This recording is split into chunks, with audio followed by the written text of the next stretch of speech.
bonjour à tous. On est ici pour partager des réflexions sur un ouvrage préparé par Jean-Marie Serroni. Bonjour Jean-Marie. Bonjour. Tu te prépares à publier cet ouvrage, 2041, l'Odyssée paysanne pour la santé de l'homme et de la planète. Pourquoi ce titre ? Alors 2041, c'est un clin d'œil bien sûr à l'Odyssée de l'espace, donc c'est l'agriculture dans 20 ans. 20 ans parce que c'est pas demain, mais en même temps c'est un horizon qu'on voit, c'est proche. L'an 2000 c'était il y a 20 ans, c'était hier. Et alors pourquoi l'Odyssée ? Parce que je suis convaincu qu'on va vivre une vingtaine d'années d'une traversée pour l'agriculture passionnante, mais dans un monde complètement nouveau et plein d'inconnus. Donc Ulysse, alors lui il savait le point d'atterrissage qu'il cherchait, il savait pas trop le chemin.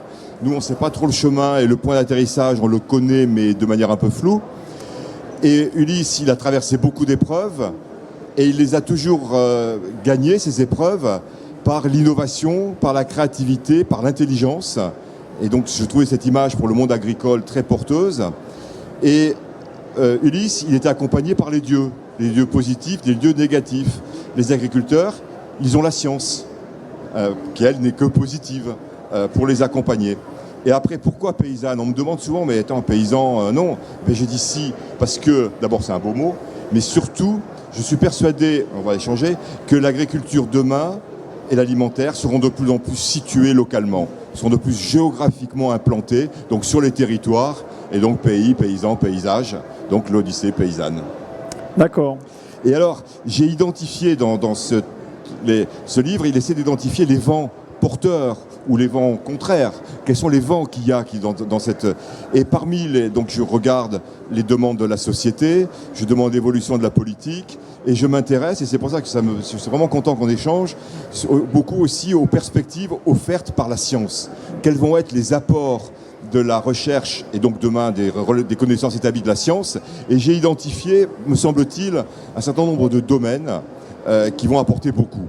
Toute la connaissance des microbiotes, à la fois du sol, de la racine, de la semence, de l'appareil aérien, des feuilles, des tiges, qui vont potentiellement amener de nouvelles voies de solutions agricoles. Je pense aussi beaucoup à des évolutions de la génétique, bien sûr les NBT, mais des choses dont on parle moins, qui est l'épigénétique, le lien entre l'inné et l'acquis. Et puis l'agroécologie comme une science. Cette science des systèmes. Et donc moi, la question que j'aimerais te poser derrière ça, c'est comment vous y travaillez aujourd'hui, où vous en êtes et comment vous travaillez, et un peu quelles sont les perspectives temporelles pour que ça arrive dans les fermes. Alors ce que l'on fait en termes de recherche, c'est répondre effectivement aux questions que tu te poses, qui sont des questions de production de connaissances biologiques. Et effectivement, on a des avancées sur le microbiote, sur la génétique, sur les paysages olfactifs, beaucoup d'avancées aussi sur la compréhension, par exemple, des problématiques qui conduisent au bien-être animal. Donc ce sont des vraies ruptures cognitives. Et il se rajoute à ça des évolutions dans les façons de faire recherche, notamment l'ouverture des démarches participatives, de la science ouverte, leurs démarches participatives avec une implication forte des agriculteurs, et puis science ouverte, le partage des données, le partage des connaissances devenant quelque chose d'essentiel. Et on voit arriver les concepts de Living Lab pour faire ce genre de mise en place, associant les agriculteurs, mais aussi la société dans la conception des objectifs. Et donc ça conduit à une question que je te renvoie sur tout compte fait les agriculteurs de demain, qui seront-ils, quels seront-ils pour toi ? Mais bon, il me semble que toutes ces recherches sur le vivant, quand on parle de l'évolution de l'agriculture, on parle beaucoup du high-tech, des technologies, c'est clair. Mais cette révolution du vivant me paraît, je dirais presque encore plus impactante. Elle change beaucoup plus le métier que les technologies. Et je pense que demain, l'agriculture sera beaucoup plus systémique. J'étais formé à l'agronomie systémique et qui demande un certain lâcher-prise. C'est-à-dire quand j'ai un parasite, je mets un produit, je maîtrise. Quand je gère l'équilibre d'un écosystème, je ne maîtrise plus. Donc ça demande un lâcher-prise mental. Donc ça me paraît une première grosse évolution. Je pense que les compétences pour l'agriculteur seront de plus en plus larges. Le métier sera de plus en plus difficile, c'est pour ça qu'on a des résultats de plus en plus variés. Et donc les agriculteurs devront travailler de manière collaborative. Ça me paraît évident. Et collaborative avec les chercheurs, mais aussi entre eux. Pas forcément fusionner, mais travailler entre eux Et puis je crois enfin, d'où le terme paysan, que l'agriculture, elle est déjà très insérée dans son territoire, mais elle le sera de plus en plus. Les programmes alimentaires vont être territorialisés, les communautés de communes, enfin les collectivités vont s'impliquer davantage.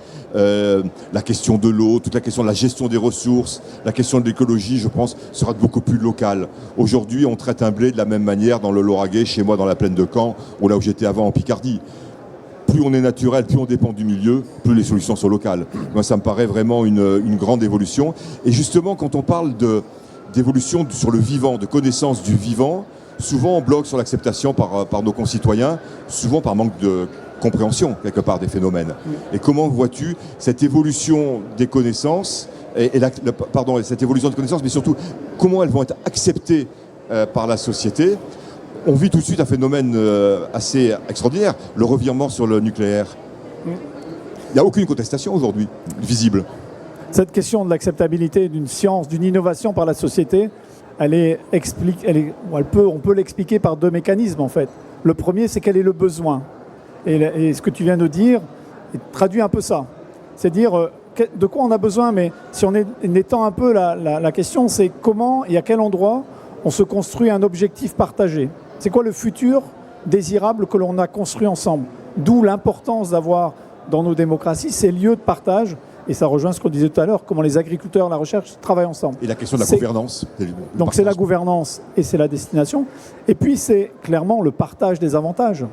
Si on est d'accord sur la destination, mais qu'on ne partage pas les avantages, qu'on ne partage pas la connaissance, de fait, on a l'impression que la recherche est une forme de chapelle, presque capturée par certaines entreprises éventuellement, ou par certains groupes sociaux qui en bénéficient en direct, et de fait, on a une acceptabilité faible. Et donc, le fait de construire l'objectif, de construire ensemble l'itinéraire, et en acceptant de prendre à bord, en devant prendre à bord la société, les ONG, et les ONG jouent un rôle remarquable pour ça, est une façon d'éviter on va dire, ce qu'on pourrait qualifier des formes de sortie de route, parce qu'on a un blocage.